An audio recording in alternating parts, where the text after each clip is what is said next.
In this video, I'm going to share a few lessons I've had from posting on social media. I'm by no means like an influencer by any means. However, I am somebody who's been posting on LinkedIn, YouTube some time. I have made real money, especially from LinkedIn. So I made over 160,000 euros directly from LinkedIn last year. So it is working for me. And I do have several evergreen videos on YouTube. So evergreen videos is where you basically get views every single day on the video. This is basically for people who are maybe a few steps behind me in their content journey, and you can maybe learn a few of the mistakes I've made, basically. It might be good for if you're a CEO, senior person in pharmaceuticals, or maybe you're a candidate on the market, you've got some free time and you want to get into content creation. I think it's a great skill to have. It's definitely changed my life. There's a lot of positives to it. There's also trials and tribulations and things I can share with you. I'm going to show you some quick examples of some LinkedIn posts. I'm just going to look at one or two and just show you why they might have worked. And then I'm going to talk a bit more about kind of what you need to think about if you're going to post on social media, be it YouTube or LinkedIn. So here's some of my top performing posts of the last year. Nothing crazy, but a lot of these posts have over 50,000 impressions. I think the main thing is it's also in quite a niche area, like pharmaceuticals. It's not like, these aren't posts about things that can easily go viral, like, oh, AI is terrible, or, oh, it's not fair about pay between men and women, or like there's certain topics you can talk about and you guaranteed impressions. Because it's controversial, right? Nothing here is particularly controversial. So I think these have done quite well. Now, keep in mind impressions on everything. You may make more money or benefit more from a post that gets 1,000 impressions, but the impressions are very high quality.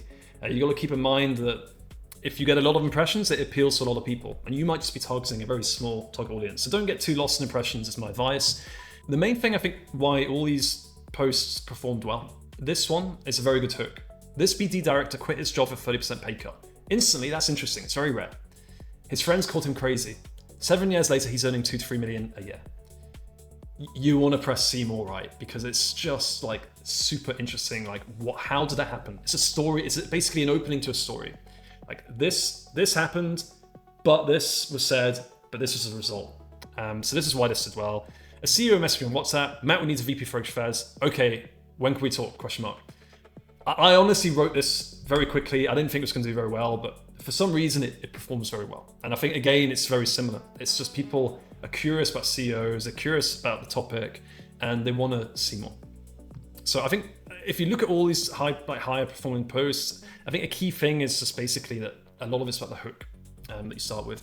Another thing that I think is very important is to have posts that are like, there's spacing, it's very easy to read. So you can see like there's gaps here. It kind of has a rhythm to it, and it's kind of telling the story. And it's not too long. It's about 1,000 characters. So I think 1,000 characters is probably the cutoff limit for most people's attention on LinkedIn. So there are a few things I'm going to show you directly. And now I'm going to show you some YouTube videos. This is actually maybe more interesting. So here's some quick YouTube videos. What I wish I knew before septal surgery.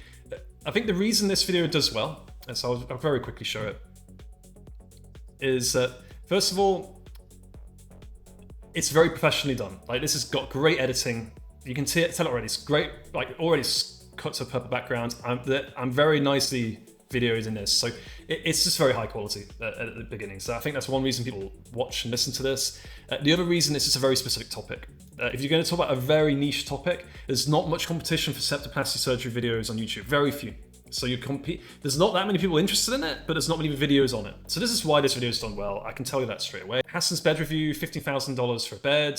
First of all, it starts with me jumping on a bed. So straight away, it's just something like, what the, like, so it's, the hook on this video is like perfect. Like, it's straight away, you got the attention. It's not someone sitting down saying, hey, in this video, we're going to talk about bed. It's like, no, straight away, I'm bouncing on the bed. And also, it's a very niche topic. Hassan's beds, $15,000 for a bed. You can kind of understand why a video like that performed well. Now, I want to show you two things I think are very interesting. So here's this video about gymnastic rings. So straight away, so let's begin. Here's a setup. You need 2 straps and 2 rings. One thing to be aware of is a lot of shops only have 4-meter straps, and you really want 6 meters plus. So we're 10 seconds in, you've already learned something. This is why this video does well. And this is a big lesson I had to have with YouTube videos. Basically, if you go in a long introduction, talk a lot, you lose most people straight away. People do not know who you are. So you have to give them a reason instantly to kind of give you some attention.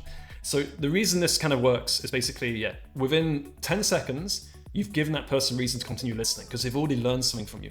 And I'm going to show you this one more time. Here's one of my favorite videos. Straight away, it's like how to do a Murph. all you need to start is get a pull-up bar. Here's an example pull-up bar. Outdoor gyms like this are fantastic. And then it cuts to an example of an indoor gym. So everything's going to start with a YouTube video, basically. So you want to immediately, like this is what worked for me, is immediately grab their attention. It could be bouncing on a bed. It could be giving some value straight away. It could be having very high quality editing in the first 10 seconds. But this is really kind of, I think, the message to get across with YouTube. If you get the start right, everything else will work. And here's one more video I'm going to show you. And this has been applied very nicely here. So to begin, I really recommend getting a pair of trail running shoes and then literally showing the shoes in my hand and then explain. And then the other smart thing done in this video is I explain that I've ran 16 races in these shoes. So straight away, you're giving value. Like, these are shoes you should be wearing. Ones like this, I've ran 16 races in these shoes, and through that, you're demonstrating that you're actually someone worth listening to. So a bit like at the start of this video, I explained that I've actually made money on LinkedIn. So straight away, you've been given a reason to actually listen. So these are some of the reasons why these videos have performed way better than most other videos I've had, and why they're basically evergreen videos. So with the examples out of the way, basically a few things that I've had to learn really is basically you want to create value. If your posts aren't creating value, then like if it's just a vanity project, if you're just virtue signaling without actually sort of giving something for the person to read to make their day better, overall, you won't really have much growth. And I think I've only really improved in this in the last few years, where I'm thinking a lot more, okay, does this actually help the person reading it? Is there value? Can they learn from it? Obviously, hooks are incredibly important. So if your hook for your LinkedIn post is poor, it won't get seen. So I think it's very important to understand this. And ideally, you want to be authentic and real, and you solve the problems for the viewer. You can't always do all of these in one post, but if you can at least do one or two of these right, then you will get a lot more value in your posts. Things to not do or be careful about. So first of all, just not posting. If you don't post videos, you don't do LinkedIn content, you'll never get better. So you have to just do the posts. You've got to kind of accept that you're going to make some crappy posts. It's kind of the reality of it. So just, you got to do to learn in the first place. A big mistake I made, and I think most people make, is talking about yourself too much. It's very easy to do. You see a lot of people do posts where it's pictures of them, selfies, and they're talking about the day and stuff. But you got to realize that their target audience probably isn't the same as yours, and they might be famous already. So they already kind of get away, they already have an audience, right? If you're not famous, I really don't recommend doing too much self-talk. Like, I did this, this is what I think about this. It's better to make it about other people, maybe experiences you've had of other people, and try and not use the word I where possible. If you are going to talk about yourself, I really recommend kind of being humble. Like, here's a mistake I made, or I wish I knew this earlier. I did this in my career. I really wish I'd done this instead. Here's a lesson from it. Like, that's okay, but if it gets, you don't want to get in a habit of just saying you're awesome all the time, because that just doesn't look good. People actually will obviously, you just, if you see someone talk about themselves all the time and say how they're awesome, you just think, it's not interesting, right?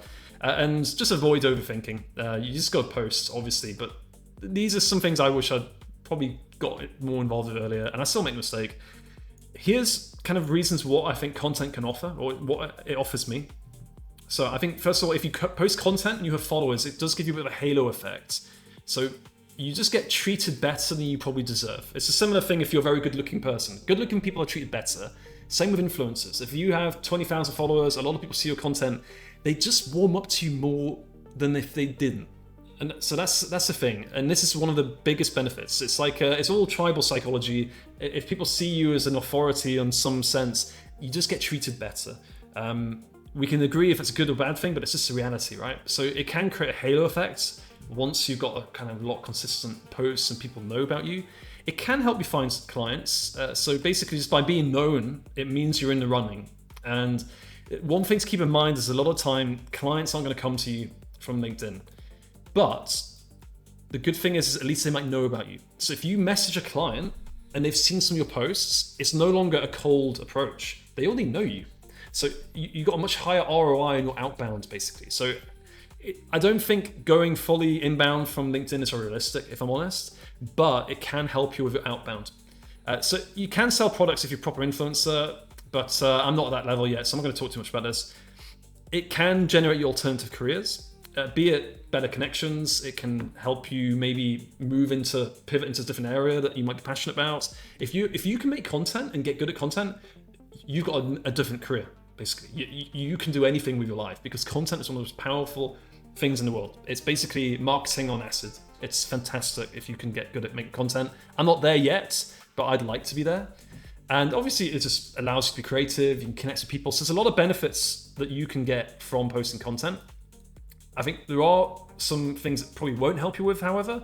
So I'm not convinced that posting on LinkedIn is going to help you land a job, generally speaking, if that's what your purpose is. I think it could over a long period of time, but posting regularly as like a thought leader probably isn't going to help you find a job immediately. So I just say that if that's your purpose, it might be misaligned. I think these are all long-term gains that you might get over a period of maybe 2 years. If your content's really, really, really good, I think it could help you find a job within 6 months. But the reality is, I see it more as a long play. So there's a lot of positives here. I think another negative is if you're posting a lot of content, it's just about yourself, that's maybe not great, or it's negative. I think these are things to really avoid. Negative content. Complaining about the industry, complaining about people, complaining about politics. These are things I would never get involved with personally because, put it this way, if you're hiring somebody and you see their LinkedIn profile and you see they've got very strong opinions on something political or something, it's just a red flag. So I'd always avoid negative talk about the industry, people. You may feel that in your personal life because you're frustrated with things, but just do not bring it into your content. I've been there, we've all been there, but it's just something I really recommend. Anyway, it's quite long, but I hope it's created some value for you. And if these are helpful, just let me know.